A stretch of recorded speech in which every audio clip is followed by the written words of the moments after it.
Hey everybody, welcome to Roy Cooks. Appreciate you joining. Gonna do some jerky for you today. Show you the recipe here in a second, and y'all check out what I'm grilling on. Smoking on. Hang on, I got me a new grill again. Hang on. Check it out, folks. There you go. There's a zoomification on there for you. Got me the Big Chief. That's the Big Chief out of Washington. They're from Smokehouse products. I'll put the website down below as well. But let's get this show on the road. Let's do a little intro first. I know everybody loves that. Me too. And then we'll start to load this baby up, cook us some jerky. Be right back. T-Roy's chilling in the backyard grilling, cooking up some barbecue for you.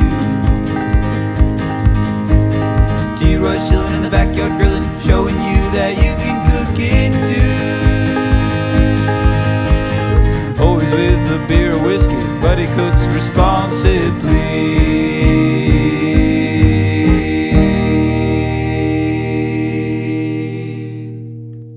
Alright, now what we got going on today. I'm going to show you the recipe on camera so you can freeze frame and take a snapshot of the picture of the recipe if you want. And I'll put it down below as well. So there you go. Hopefully y'all can read that. And there you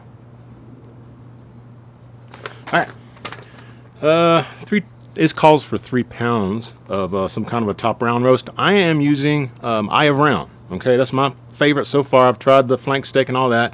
I just like eye round. I cut it, or actually get my butcher to cut it 1/4 inch thick. You can put it in your pellet smoker, live fire smoker, whatever smoker. I've done it on the Weber Smoky Mountain. Kettle, I don't know if a kettle will do it, but Weber Smoky Mountain will do it. All right, so we got, it's mainly soy sauce. I got a cup of soy sauce, half a cup of brown sugar, 1 tablespoon of garlic powder, 1 tablespoon of onion powder, 1 tablespoon of black pepper, 1 teaspoon of red pepper flakes. It's going to give you a little heat on the back end. It's got 6 tablespoons of Worcestershire, okay? And we're going to let this baby go. I've already marinated the meat. As it was in 24 hours as of about 30 minutes ago. Pulled it out, put it on the counter, let it warm up a little bit. And then I patted everything dry with some paper towels to get all that moisture off, because if you leave the moisture on, it's going to take longer to cook in your smoker. So I wick all that moisture off, just paper towels. I don't rinse off the meat, just wick the moisture off top with the paper towel. And I did get I'll show you. Here, let me show you what I got. Hang on. All right, I apologize because of the lighting, and it's going to throw the camera off a little bit. Anyway, I've got the front loading Big Chief. I don't know if they still make the top loader or not. I'm not sure. But you can get the Big Chief or the Little Chief. They make a smaller version of this. This one has, let me see, I think it's got like 5 or 7, either 5 or 7 racks. Hold on. Yeah, this goes for the drip pan. 1, 2, 3, 4. Got 5, baby. Got 5 racks we can fit in there. And this is what I was going to show you. See, I've got these little mats. They sell these on the Smokehouse website. And I'm just putting mat on the grill grate. Okay, you don't have to use the mat if you don't want to, but that's what they look like. That's about the thickness, 1/4 inch. Like I said, try not to let them touch. They will shrink, so if they're touching, that's fine, just don't let them overlap. Okay, that's basically what I'm trying to say. I'm gonna put these down towards the bottom. All right, like that. And again, this is 3 pounds. It only filled up 2 trays, man.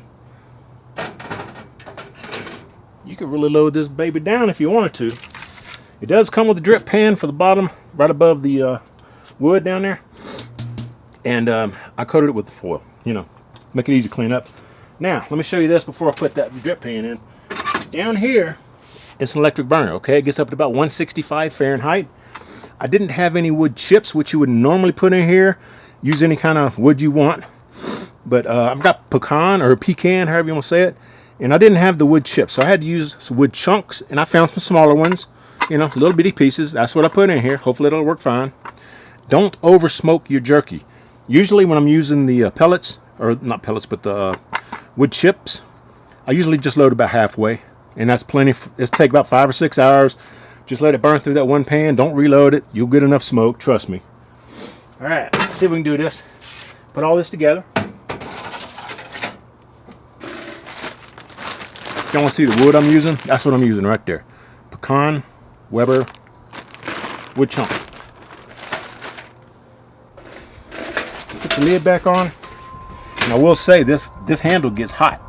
So wear your oven mitt or something when you grab this after it's been warmed up. Slide in like that. Where's my wood? This little pan right here. Got my wood. Got a little catch door on the front. Open that little door. And that pan will sit right on top of that burner. Get that thing smoking here in about 10-15 minutes. So I'm gonna go ahead and plug her in and let her get going.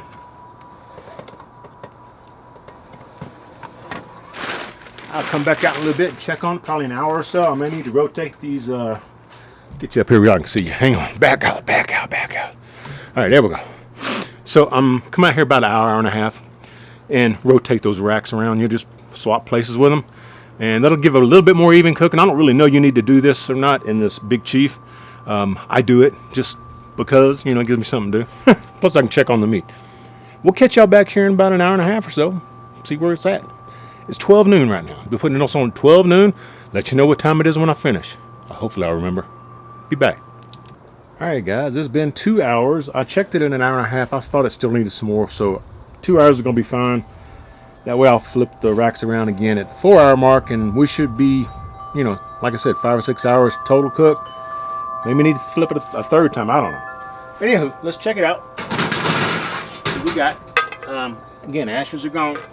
I mean, the wood is gone. And let's see if I can put this over here. And again, remember to use a glove or some kind of an oven mitt. Let's see what we got. Still kind of I don't know if y'all can see that in the sunlight or not, but it's drying out. It's still pretty loose though. So I'm gonna rotate these around. There's the other rack.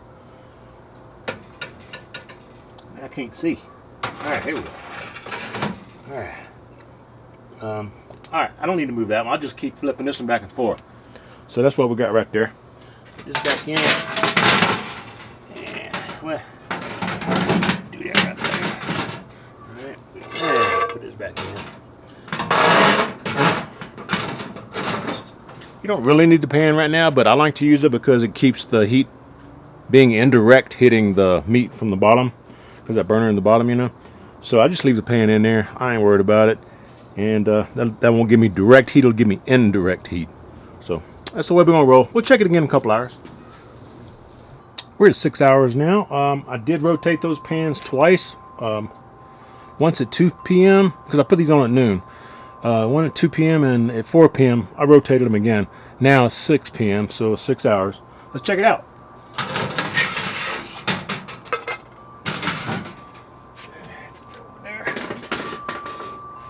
See if y'all can see this. I'm gonna put it in the sun a little bit here, but you can see how these fibers in the meat, see how dry they look. That's telling me this is pretty ready here. I think this was thicker than a 1/4 inch though. That it should be thinner than this, I think. Anyway, this looks more like tasso in Louisiana to me, like pork tasso. It's about that thickness and it's about that flimsy. But I'm gonna go ahead and pull it, y'all. I'm gonna go ahead and pull it. We're gonna let it rest in the kitchen for about 20 minutes, and maybe 30 minutes because it's thicker. I'll give it 30 minutes, and then we'll check it out. All right, folks, here we go. That's one piece right there. As you can see, we've been sampling a little bit, but turned out really good. I mean, I'm impressed. Really good. In fact, see, just it's a little chewy. Like I said, I think I should have got this a little thinner. But cooking it 6 hours, that worked. And it's weird, but it's like the soy and the Worcestershire are real close in flavor. Maybe the Worcestershire is just a lot stronger. I don't know. That's really good. That's a good recipe, y'all. Again, check the link down below. I'm enjoying that. If y'all enjoyed this video, give me a thumbs up. And I hope you share the video. And when you do, please tell all your friends that T. Roy cooks responsibly. Cheers, everybody. We'll see y'all next time.